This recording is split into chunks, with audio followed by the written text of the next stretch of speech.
And welcome back, everybody, to another edition of Life in Progress right here on Wood TV Plus. Phil Penarski here, joined once again by Charles C. Dewey. Charles C., we've got an awesome show and really timely episode of Life in Progress this time around. Yes, we are talking about mental health and the holidays.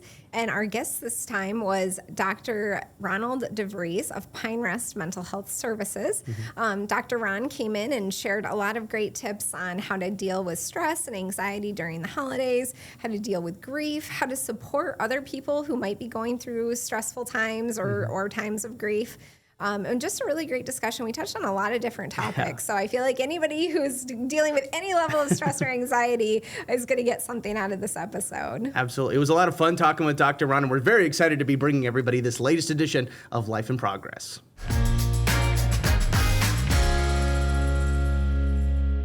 The holidays are supposed to be a joyful time where we get to spend time with our families and our friends, and but a lot of times it can actually become a very stressful time for people. So we wanted to kind of focus this episode on the stresses and anxieties that can come with the holidays, and some of the things we can do to maybe reduce those, and then what to do if you really do get just overwhelmed and you do need that extra help. So I guess my first question is just, what are some common stressors and anxieties that you see people dealing with during this time of year? Well, you said it perfectly in the intro that this is supposed to be this joyful time, and we have all these expectations about making it, this magical Christmas. So one of the first pressures is just that, the pressure to make it this unbelievable holiday, and the pressure we put on ourselves. We want to have the perfect gift. We want to have the that trip with the family. We want to gather everybody, the perfect meal. So we put all that pressure on ourselves to have this perfect holiday, and then that leads actually to another very common problem, is that most of us maybe didn't save for the holidays all that well. So then our strive to have this perfect holiday sets us back financially, and some of us even go into significant debt. Economists say that Americans actually go into pretty significant debt during the holidays. Yeah. And so and that's again such pressure that we're putting on ourselves to have this perfect holiday. Now we're spending more money than we really should be spending, and then we have to deal with all the disappointment that comes from it when it doesn't turn out to be perfect, or the gift that you thought the person was going to love, they're asking for, I want to return it, and then that brings up family dynamics. There's all kinds of family pressures that happen this time of year. And so that adds to, do I really like my family? Do I want to spend the time with them? Who do I like in my family? Right now our country is very divided, so the holidays can get into the whole politics, and how do we steer around politics? And so there's all those pressures from family. Some people are just really lonely. Yeah. And for some of that, and I think we're going to get into that more, but there's grief. There's all kinds of losses that happen, or the holidays bring up losses in this past year. Some people are just burned out. They're kind of cynical about the holidays. They're kind of like, they're just exhausted. The kind of Scrooges out there that say bah humbug to the whole thing. And so that's another stress, because here it is that time of that season again, and they're like, I just don't even get into it. The weather can be a stress. This is actually a very dark period in terms of sunlight for West Michigan anyways, and so people sometimes, aren't getting enough sunlight. Right.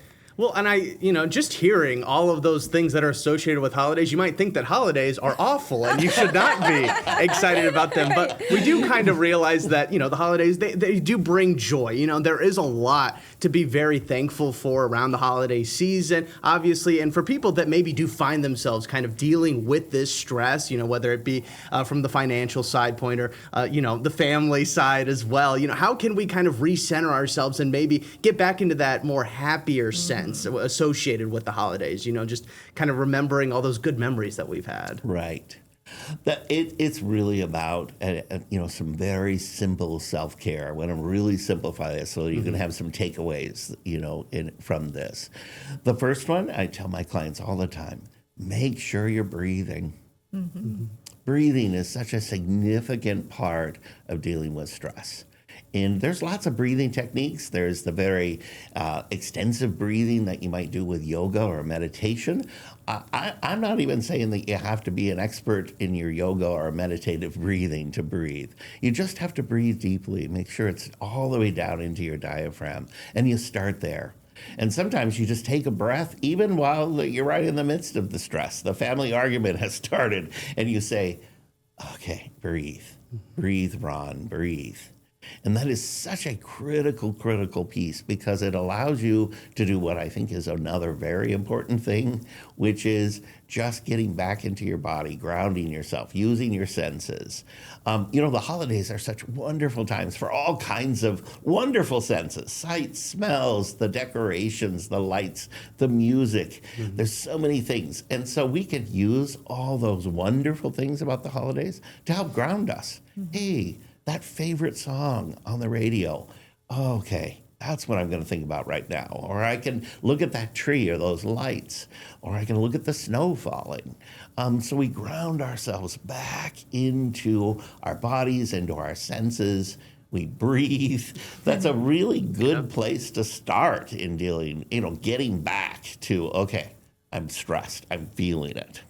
Well, I am glad that you mentioned the breathing thing. We had a doctor on earlier talking about the health benefits actually associated with being grateful, especially around the holiday seasons. And he gave us a really good breathing exercise to kind of go through. And I even did it while he was kind of going over it. And I did feel like that sense of calmness a little bit, even if it was for just a fleeting moment. Even a little bit of a break can go a long way. Right. Yeah. Right. Yeah. Well, and then what are some things people can do before they get to that breaking point? Like, are there ways that you can sort of plan or organize your life a little bit better to sort of preempt that from happening? This is where we get into the whole idea of like, what's important to you? What's the meaning of the holidays for you? Right. Certainly there are things like, for the financial pressure, you can pre-plan a budget, which can be very helpful. And then you stick to that budget. But just in terms of like family or expectations, trying to remember, what is it about the holidays that brings out joy for you? And using that as your center. Like, what is the meaning? What am I doing all of this for? Is it for connection? Is it for tradition? Is it a sense of belonging? These are the kinds of things that help us, again, just kind of center, what are my values here? What meaning am I putting onto the holidays? And if we hold on to that, it can actually, again, help. It's a little bit like breathing, where we can, say, okay, why am I doing this again? Oh, yeah, because these are the people I belong to. And I am connected to them. And just being reminded. And then, of course, you mentioned gratitude. Gratitude's huge. I can't talk about that enough in terms of just a way, when you're going into talking with somebody who's difficult, to list in your head, again, you don't have to say this out loud, but list in your head 1 or 2 or 3 things you're grateful about that person. It can really just lower the tension that you're feeling, even as you first see them. Well, and Dr. Ron, I know a lot of people are watching right now, and they're probably agreeing with a lot of these things. I do feel the stress, financially, with the family dynamic. They're agreeing with all this, but there are also probably some people watching right now that absolutely love the holidays. Maybe they are living stress-free right now. We're very jealous of them, but they're not necessarily dealing with the stresses personally, but maybe they see it in somebody they care about, a family member, a spouse, a coworker, even. What are some ways that we can actually help others, maybe help them out with their stress during the holidays as well? I get asked that a lot, actually. Hey, my wife is down, or my child is down, or my neighbor is down. What can I say or do? And honestly, the feedback I would start with is listen. Listen. And I have to even be reminded of this clinically, because sometimes I want to jump in and solve or give them advice or give them feedback. And really, at its core, so many times when people are struggling, they need to tell their story. They need to tell what's going on for them. And so before you jump in to all of the feedback and pressure, use validation, use empathy, use the skills of being able to just to sit with somebody. Hey, tell me about that. You sound stressed. What's going on? And then if you are going to give feedback, make sure it's supportive. It's encouraging. You want to shy away from, oh, don't overreact. You just relax. You're fine. Those kind of cliche statements that we use to kind of calm somebody down. When somebody's upset, those don't help at all. And so, especially if you're a person who loves the holidays and you're interacting with somebody who doesn't love the holidays, be able to listen to them and say, hey, tell me what's going on for you. Why don't you like the holidays? Right. I love it so much. Why don't you? Yeah. And being able to just say, tell me your story. And maybe you're going to hear it is about a loss, or maybe they just really have not had really good holidays and they need to share that story.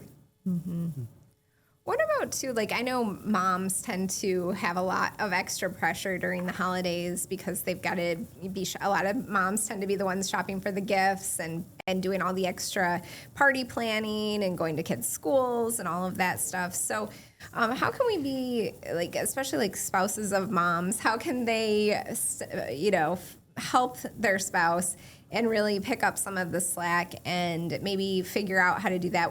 I know asking for help probably would be the best thing, but if a mom isn't asking for help, how can maybe the spouse step in and kind of provide that help in a useful way? Well, let me just talk to the dads out there. Yeah. This is a time of year to step up.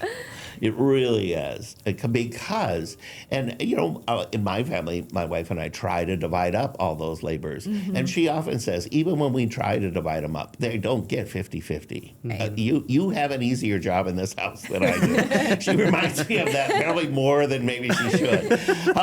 And so this is a time of year where dads just have to recognize mom is feeling all that pressure. And so what can I do? And to actually point blank ask, hey, you look stressed. I know this is a stressful time of year. What can I do to help? Because if you're waiting for your wife to ask, a lot of times she won't. Yeah. She just won't. I mean, that's the reality. And so, this is a good time for dads just to step up and say, you know what? I want to be involved in Christmas as well. And, generationally, I'm an older dad. My kids are young adults now. But generationally, we have really seen dads try to step up in child rearing. I mean, I think it's exciting to see some of the things that are happening with parenting. And so we're seeing more and more dads taking a more active role. And so I think there is interest on dads to get more involved in some of these things that mom is feeling so pressured about. Right. No, and definitely kids, I think, also should maybe be asking. But I can speak from some experience. Don't ask too many times. You might irritate your mom a little bit and then make the situation a little bit worse. So, but just being present, obviously, a huge thing. And one other thing we also want to touch on with you, Dr. Ron, is the fact that traditions are a big part of the holiday season as well. So many different things, whether it's later in the holiday season, you guys are all going out caroling maybe, or, you're setting up the tree for Christmas, or you're bringing everybody down, you're having a big family meal. I mean, there's so many different traditions, but it can be a little bit difficult, especially as the world kind of changes. We all get older. Some of us move away. It can be a little bit more difficult to make these traditions a reality year after year. How do you go about maybe trying to put in a little bit more effort to keep these traditions going, or maybe kind of flipping that on the other side and maybe trying to start some new traditions that maybe fit better into your lifestyle? How do you kind of dictate which is the better move, and how do you go about that? Right. The bottom line is traditions are excuse me. Traditions are lovely, but until they're not. Traditions have a way of getting heavy over time. That's just a wonderful quote that I read. Traditions are lovely until they become heavy. And that's really something to remember, that when a tradition becomes more of a burden, it's time to rethink about the tradition. And there are so many mixed feelings we have about traditions. I'm actually going through this right now with my family. This is the first Christmas that neither one of our kids are really home for Christmas. And so it's kind of that first empty nest Christmas. And so my wife and I are having to rethink some of our traditions. the season that we had with our kids when we were small, some of the things that we did don't fit anymore with them coming home as young adults. And so we have to be flexible and say, what are the most important? That's where the values come back in. What do I want out of the holidays? What do I want to focus on? What do I want to, be a part of? And what are the things that I'm really going for? And so and this is where human beings rarely have feelings that are just like one feeling at a time. Like rarely do we just have sadness. So with these traditions, there's going to be a loss, and there might be even sadness, some nostalgia, like, oh, that would be so much fun to do that again. But there's also relief. Yeah. We're experiencing that. Oh, we don't have to get up at 6 o'clock in the morning anymore. We don't have those young kids who are like saying, open the presents, we got to open the presents.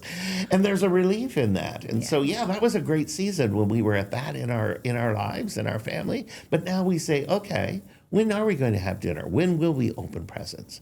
And how do we do that in a way that fits the family now? And that is always a way of trying to figure out traditions. And again, I just go back to, what do you want to get out of the Christmas? What do you want to get? What are the values? Is it connection? Well, there's lots of ways of connecting with family. And sometimes it is that tradition, that good old-fashioned tradition. And sometimes it's fun to hold on to those traditions. I was preparing for this. It struck me last week. I went to the Lions game on Thanksgiving, which is a totally new thing. I've never done that. But my son was a Lions fan. I've become a Lions fan since we moved here in 2010. And the last few years has been really exciting. And the first time I went to a Lions game, I'd never seen this on TV. They sing a song when they get a touchdown. It's kind of a 1950s, really kind of geeky song.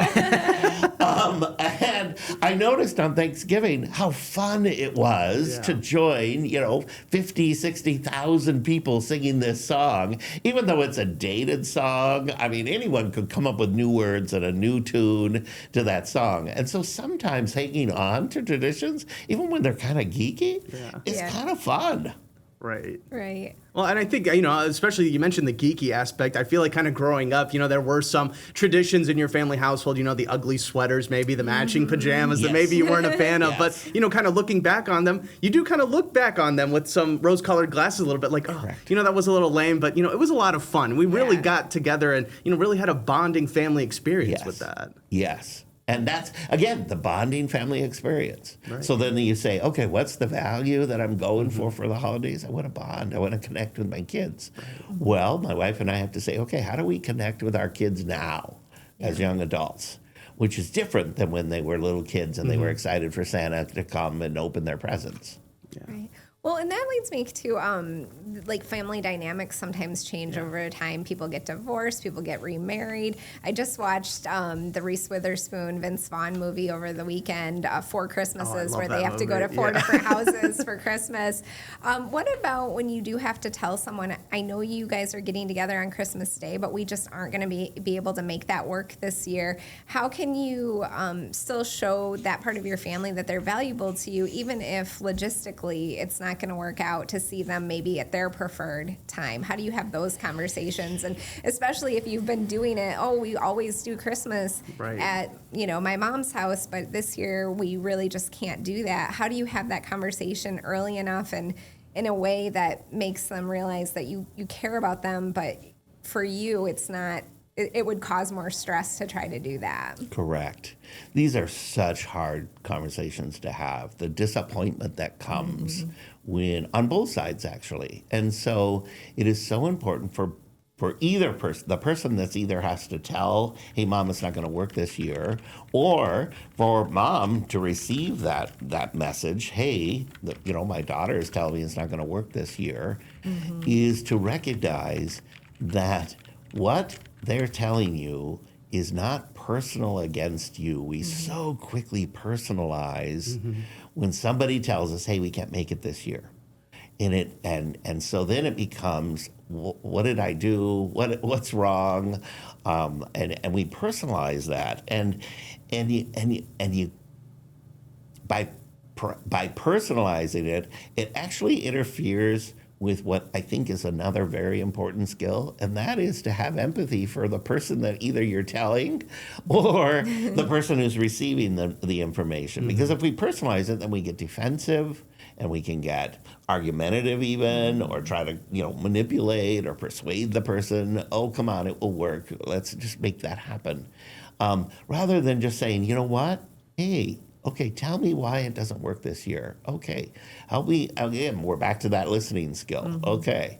And sometimes we can even say to our moms in that case, with that example, hey, this is hard for me to tell you, but it's just not going to work this year.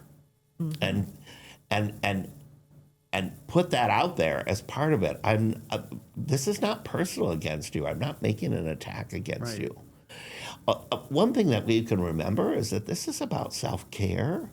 I can't stress enough that the holidays, when we're in that stressful place, and even if we're not, because good stress is still stress. Even if we're loving the holidays, they're still stressful. Right. And so self-care is critical. And so usually when people are setting those kind of boundaries, the difficult ones, like, hey, it's not going to work this year, it's really about them setting some sort of self-care. And if we can remember that, or if we can remember it as we're saying it, that might empower us to actually say it. Hey, Mom, I'm not saying this because I hate dinner with you.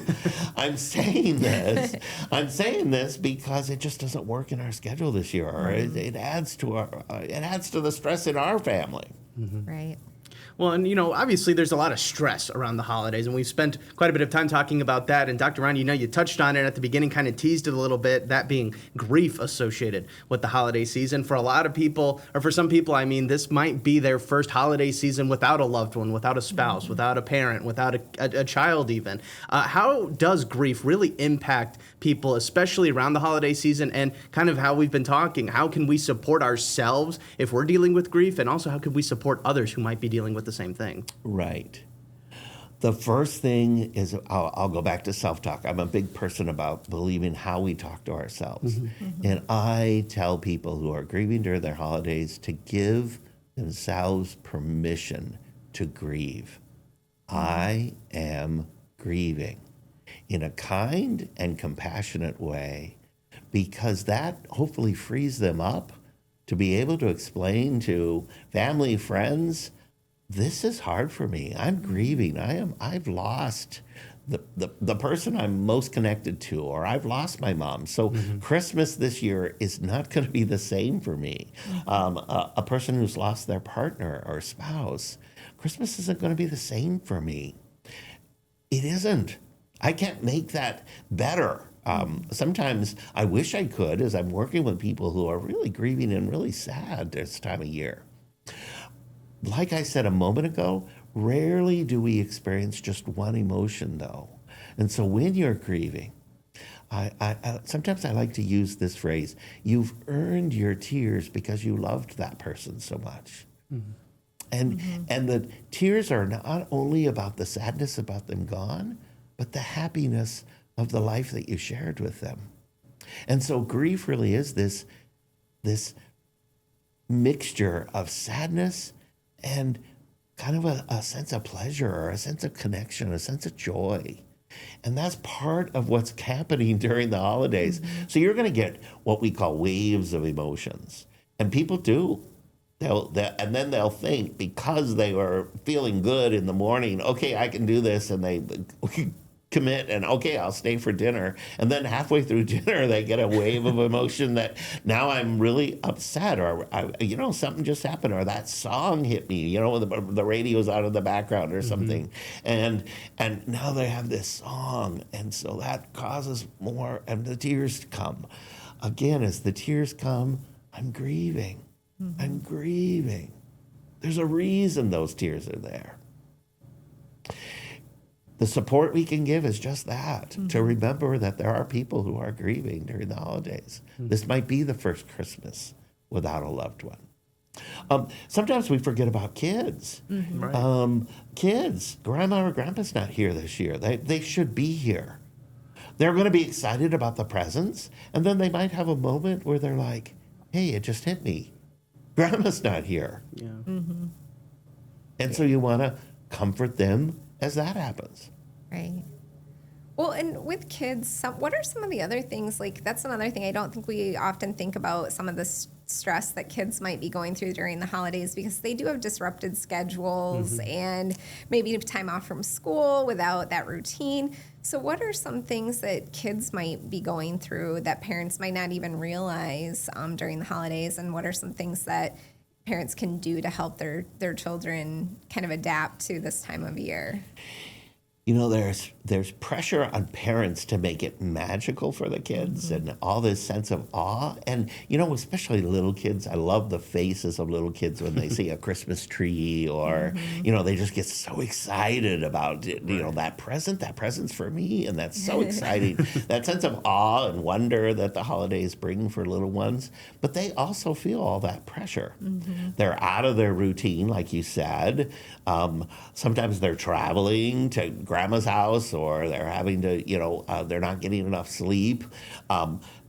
You know, unless your family is healthier than mine, we don't eat necessarily well during the holidays. Lots of sugar, lots of candy, lots of, you know, this isn't a time that is filled with, you know, really restrictive diets. People usually tend to go off their diets. Right. So kids eat more sugar, they're more exposed to these kinds of things. And so all of those influences are making them have those same waves of emotion that a person of grief might. They might have awe and magic, followed by frustration and anger. And sometimes we have to have empathy for a little one. You know, especially if they're meeting people, even if they know them, the expectations that they have to give a kiss to somebody or a hug, especially little boys, sometimes can be like, I don't want to kiss that old woman at Thelma or somebody. And then there's that pressure. No, kiss her. And then they're like, why? And so sometimes we have to remember, okay, what are the expectations? And sometimes we have to even tell them what our expectations are. Hey, we're going, you know, Aunt Thelma, she's going to ask for a kiss. How do you feel about it this year? Let's talk that through. Do you want to do that or not? And maybe even give them a choice, or sometimes explain to them, you know, but she really loves it. Don't you think you can still do it? And then they might say, yeah, okay, I can. But right at that moment, if they have a no pre-warning, that can be a really awkward moment for everybody, the child and, you know, poor Aunt Thelma. Right. Well, okay, so we've talked about stress, and now we've talked a little bit about grief and kind of opening up that line of communication with the family as well. But I want to shift the focus now to a little bit about disappointment, I guess, around the holidays. You know, there might be a chance, there's so much going on, obviously, but once everything kind of settles down and you can kind of look back on the holidays that were, I mean, you might think that, oh, I didn't get that, you know, one item that was maybe on my list, or I wish I maybe was able to give somebody else maybe a better gift, or, you know, I wish so-and-so was able to actually come to my party and actually enjoy being around everybody else around the holidays. I mean, how do we kind of deal with, I guess, that disappointment that we might be feeling post-holidays? It's so important. This is where I'll go all the way back to where we started in terms of, you know, what do I want to get out of the holidays? What makes them meaningful to me? And then try to anchor your joy to those things. Is it the people? Is it the baking, the lights, the music? What are my anchors in my joy? Because when we are trying to deal with the disappointment, we can't just tell ourselves the disappointment isn't real,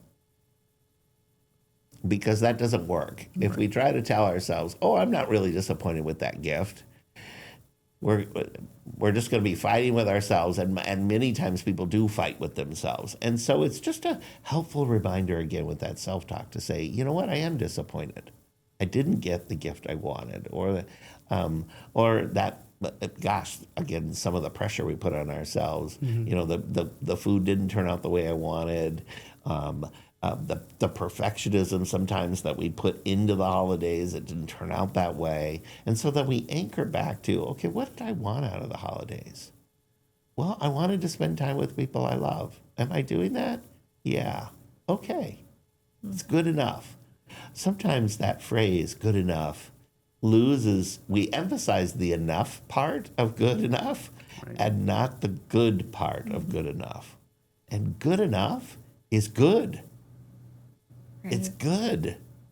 We miss that. It's like, oh, that's just good enough. Like we're, okay, that was good enough.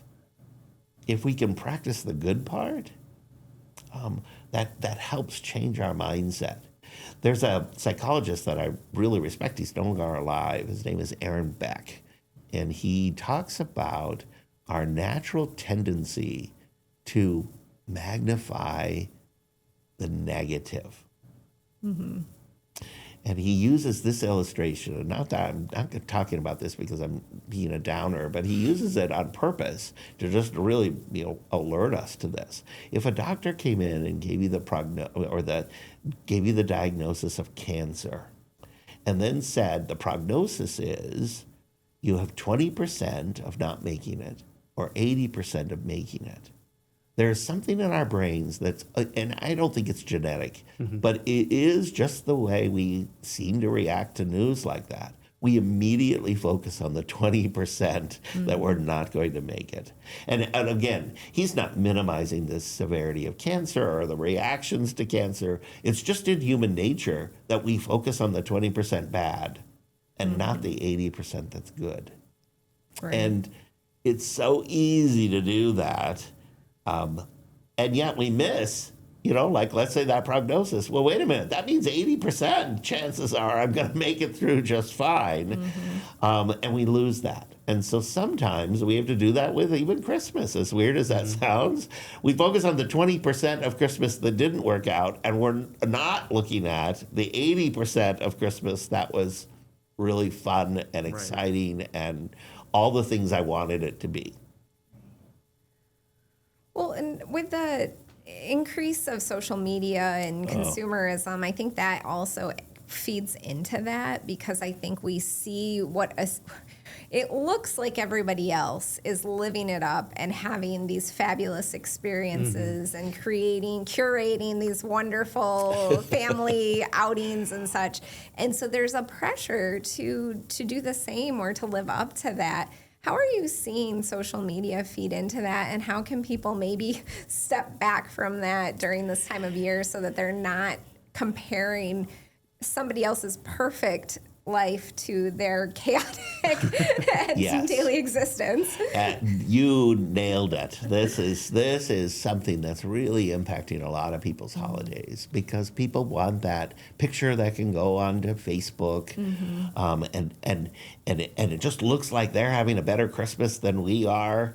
And so sometimes I have to remind clients when they fall into that pressure, the first thing is I want to validate it and just talk about this is not healthy, actually. I don't know when we're going to wake up. I love media. I think it's amazing. There's so many wonderful things about the way we can connect with people. I can connect with friends that live in different states. I can know what they're doing. I can see their pictures. That it's so easy today to have that connection. So how do I take this really good thing, like connection with other people, and keep it in the good category, rather than now I'm comparing myself to everybody else's, Christmas?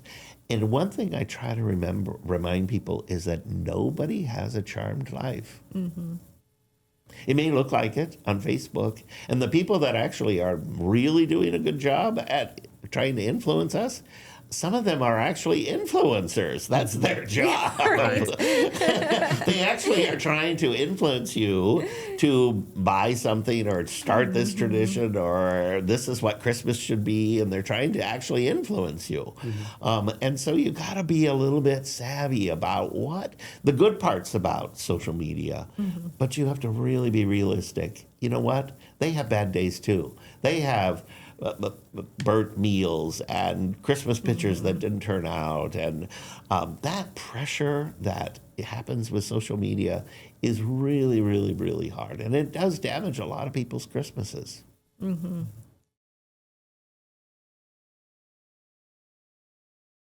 So bringing it back around to sort of focusing on joy, and I do think it's very important, the narrative in your head and repositioning that narrative. Right. So what are some of the things that I kind of wanted to ask both of you? What are some of the things that do bring you joy during this holiday that you kind of can go back to and be like, this is what I really enjoy the most about it, and I'm appreciating this moment because of this value? Mm-hmm. All of the good Christmas presents, obviously. That's the only thing. No, I'm kidding. Of course. I mean, at least for me personally, I really do enjoy, I guess, seeing other people's, kind of back onto the social media thing. I always do really enjoy seeing everybody's Christmas photos. I think seeing everybody else kind of have that fun time. I know that I'm not the only person who's been stressed this year. Everybody's been through it, whether it's the holidays or not. They've kind of had to go through some things. So to see everybody kind of taking some time out, enjoying the holidays, I always enjoy that. Even if I can't be with my family, seeing my family, FaceTiming, stuff like that. I mean, that always just brings a lot of joy to myself. Right. And Dr. Ron, what are some of the things that bring you joy during this time of year? I am one of those people. I mean, I'm positive by nature, but I am one of those people that just loves the holidays. I'm a kind of a Christmas geek. I love the food. Right. I love the music. I love the decorations. I just love this time of year. I even like some of the crowds. Not like I want to get stuck in traffic or anything, but they're going to be really fun. Like the Christmas market gets really busy in downtown Grand Rapids, and it's fun. It's kind of fun to be part of a crowd in the Christmas. So that kind of Christmas spirit kind of thing, I do like. I kind of like it all. Probably the thing I'm most looking forward to is just the like you were talking about, the being able to share it with the people I love. I love that. Either through social media, because I'm not getting it together with my whole family, but just being able to share it. Yeah. Well, for me, like now that I'm in my 40s, and I think I've learned a lot over the last 2 decades of how to be able to enjoy Christmas more. And I think for me, it's actually scaling back my expectations, being able to say no to things. Like in the past, I would look at my calendar and somebody would say, we're doing a holiday gathering on a Tuesday at whatever time. And I'd look at the calendar and say, oh, well, that date's not taken, so sure, I can go. But I already had 3 or 4 other things that week, and I'm an introvert, so I would get so depleted. And so I've really learned over the years how to balance wanting to do things with people with knowing my limitations on that, and then planning for more of the downtime Christmas enjoyment that I get, like watching holiday movies, listening to music, buying scented candles, and creating that sort of environment at my house so I can just enjoy the feeling of this time of year, not necessarily in big crowds of people. And for me, that's made a huge difference in handling the holidays and just knowing I can't do all of the plans and getting over feeling like I'd be disappointing someone if I said no, and just letting them know I've got so much going on this week, I'm just not able to add one more thing, and then not feeling guilty about it, but being able to accept that. Good for you. I often will tell people, before you add something, subtract something. We're all busy this month. So before you say yes, do you need to say no to something else so that you've created space for it? Because sometimes we just keep saying yes, yes, yes, yes, yes, and by the end of the week, we haven't had any of the time to enjoy some of the things we want out of the holidays. Yeah. Well, I mean, that kind of ties into this next question for the group, I guess, and that is kind of what we've been talking about, the stresses of the holiday season. I mean, is there one thing in particular, or maybe a couple of things that always just kind of drive that stress, even though you know about it ahead of time even? They still kind of bring some stress to the holidays. I got to say, as soon as I start seeing, and we get to like Halloween, and I start seeing all the Christmas decorations in the stores, that's when I start feeling that stress. And that's one thing that always just kind of brings it upon me, kind of knowing that, okay, we still have a few weeks before the holiday season, but you got to get started kind of now thinking about it. Yeah, I like I said, I love the Christmas season, but it's it's just busy. I think that's the hardest part for me is Right. now all of a sudden, because even though I tend to be more of an extroverted person, I do like my quiet nights at home. I like being able to listen to music or just watch a movie or kick back. And I don't know if I get enough of that time during this month. And maybe I've said yes to too many things that I need to start, subtracting. But sometimes I think knowing that seems to happen every year, that same thing happens at Halloween. Oh no, we're going into another time where I'm going to be just busy. Yeah. Well, for me too, besides the overbooking and learning kind of how to deal with that, I was very like, oh, well, we have all these holiday traditions and I want to keep all of these holiday traditions going, but I'm also creating new traditions and things I enjoy as I'm getting older. And I finally had that was one that I think was causing me stress, is like feeling like, oh, you have to bake cookies and you have to watch this holiday movie and you have to go buy your Christmas tree off the lot. I finally started realizing I don't have to do all of that stuff. Like maybe one year, one of those things is more important to me, and the next year, another one of those things is more important to me. And so I do kind of now, again, I try to go into the year with, what do I really want to do of all these traditions and things that make the holiday special to me? Which ones do I actually want to do this year? And again, that has helped me with the planning and organizing and scaling back all that pressure. So I love the flexibility with that. Right. That's just so perfect, because that's really what you want to manage the stress again. Is that flexibility? I think that's perfect. yeah. Yeah. Well, and then what traditions do you guys love during the holidays? Like what are the things that you again, whether you do them every year or every couple of years, things that really do matter to you during this time of the year? Yeah, I mean, this is not going to help my case for me saying that I'm only for the gifts. I promise I'm not. But one thing I always loved about the Christmas time with my family was that we always opened the gifts on Christmas Eve, because then everybody could sleep in on Christmas Day. Yeah. You go and do all of your Christmas Eve last minute things that you need to do. You're back at home for the night. Everybody's hanging out, watching movies and everything. And then we just open all the gifts. Everybody can enjoy them a few hours early. And then, yeah, like I said, the parents don't have to wake up super early. I think we annoyed them too much growing up by waking them up too early to open up gifts. So I think they were like, all right, you know what? Let's just cut out the middleman, open up on Christmas Eve. Yeah. And Dr. Ram, what about you? For me, I'm Dutch by heritage, and so there are some food items that are just, for me, it's Christmas. Yeah. There's a type of Dutch pastry called banket. It's like almond paste and kind of a phyllo dough, and it's just, people who are Dutch know what I'm talking about. I do. I'm also Dutch. Right.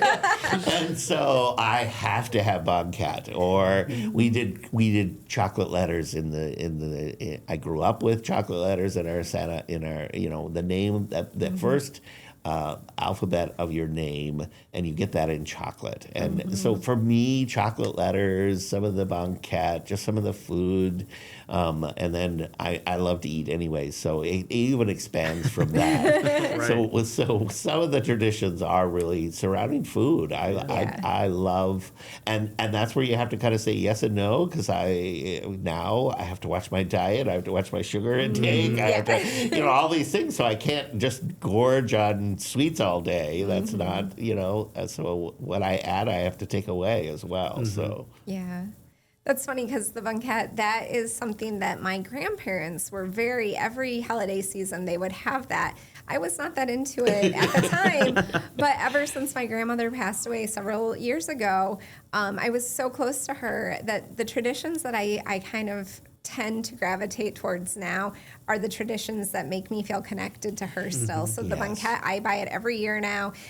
She used to throw this big holiday party at their house around Thanksgiving, preparing for the holidays, and they would make Russian tea cakes along with tons of other cookies, but the Russian tea cakes were the ones that I remember the most. So that's another one that if I'm in the mood to make those, I'll make those around the holidays. But the things that kind of connect me to my grandparents who have all passed away, those are the traditions that I find myself gravitating towards the most now. Right. And that bring me the most and that joy. fits with where we started today, talking about what is it that you're wanting out of the holidays and that sense of connection. And so now you're purposely doing connections with your grandma, who's very important to you. Yeah. And then all the rest of the stuff kind of melts in the background. It's still there, Right. but it can really take away the stress because now I'm doing the banquet, I'm doing the tea cakes, I'm honoring my grandmother, and that makes me feel good. Yep. Yeah. Well, again, kind of re-emphasizing that, I guess, overall goal of the holidays, and that is, kind of finding that joy being with the people you loved most. So, again, I think that's a really great thing to take away from this whole conversation. We got one last fun question for you, Dr. Ron, though, if you don't mind. I personally love holiday movies. I spend all 25 days watching them. As soon as they pop up on all the streaming services, I'm like, oh my gosh, gold mine right now. Is there one, though, that you always make time for every single year, or one that you just always look back on fondly? There actually are three. Okay, let's hear them. Oh, It's a Wonderful Life. I discovered it as a kid. Yeah. I think I'm of the generation that maybe helped restart that movie because I Right. watched, I think, one Christmas. It was in black and white. I was like, what's this movie? And I fell in love with it. So that's part of it. I love Elf Yeah. Yes. because I just think Will Ferrell, he almost, I know, maybe I'm not understanding acting, but in my mind, he deserved an Academy Award Right. for that movie because of the joy. Right. He was Yes. like the perfect joyful person. Like his face just shows so Yeah. much joy. So every time I watch that movie, I just feel so good because he's just so joyful. Yeah. Right. And then my last one, it probably shows my personality, and I'd like this even as a kid, and it probably shows that maybe I'm in the right profession. I love Scrooge. Oh, yeah. yeah. Or The Christmas Carol. Yeah. Yeah. Because I just love the idea that in one night this man went from a bah humbug, hating Christmas, Yeah. to living the rest of his life enjoying, not just enjoying Christmas, but it opened him up to enjoy life. Right. All of a sudden he was now embracing life. And I just love that human transition. It gives me hope and faith in people. Like, if Ebenezer Scrooge can change, anyone can change. Right. Right. And so I've always loved that. And so those are probably the three I have to see. Yeah. Well, I'm glad you mentioned Will Ferrell's performance in Elf because I'd have to dig back well into the archives, but I promise, back when I was in college, we had a movie podcast, and I said that Will Ferrell deserved an Oscar for Right, playing for Buddy the playing- Elf yes. because how do you get into the character of somebody who has never seen the outside world? You've been an elf, but you're not an elf the whole time. I thought it was incredible. So I'm glad we kind of are on the same wavelength Yeah. with that. I know. I don't know what that makes for me. I'm probably not going to be a movie critic. Right. They're not going to invite me back. Yeah. Yeah. Chelsea, what about you? Any I movies? mean, yeah, Elf is on my list Yeah, for sure. definitely. That's one of my top ones. I also love Home Alone. Mm-hmm. That one's iconic for me. And then the classic A Christmas Story. Yes. I always try to get that one in. Or even if I only play that one in the background while I'm doing things around the house, but to me, those are my three go-to. Yeah. If I can see all three of those in the Christmas season, I'm very happy. Right, yeah. Well, we already mentioned mine. That was Four Christmases. I love that movie. It's so funny Yes. and kind of, as I'm getting older, I'm starting to see, some of those same characteristics, I guess, a little bit in my family. Maybe not to that same extent. But yeah, A Christmas Story, another classic. That's another one that we always had in the background on Right. Christmas Eve because TBS, they used to do 24 hours of A Christmas Story. And now they changed it to Elf this year, I learned. So again, changing, kind of in the same sense, changing some of these traditions as Right. well, kind of adapting to Right. the times. Yeah.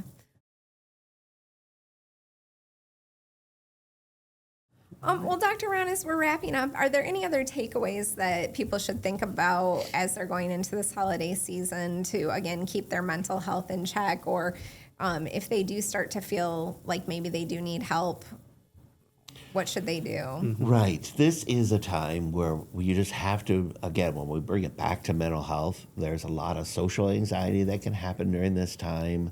There are certainly depression that can happen during this time. And so if you find yourself not just being stressed out over the holidays, but you find yourself really having just no energy, or you're having trouble sleeping, or you're finding yourself having anxiety to the point that maybe you're even thinking, maybe is this panic even? If you're even asking yourself that question, that means you're having pretty significant anxiety.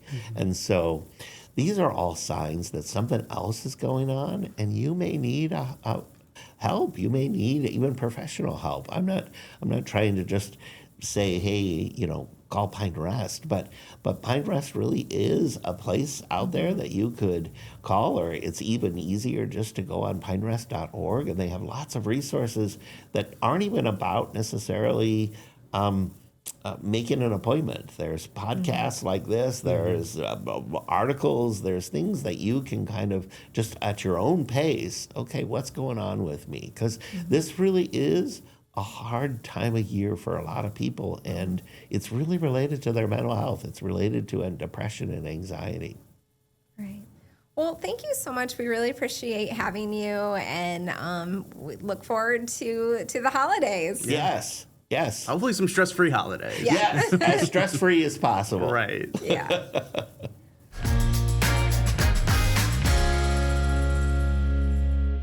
We did have a lot of fun talking to Dr. Ron in that one, Charles C. And again, just a really great conversation. Hopefully a lot of people do get a lot of benefit from checking this one out. Yeah, I think they will. And hopefully you enjoyed the show. Yeah, I'm off to watch Elf. Right. Yeah, no, definitely. I'm going to be doing a whole Christmas movie marathon, but hopefully everybody tunes in, enjoys this episode, and then we'll be sure to be back again next time with another edition of Life in Progress.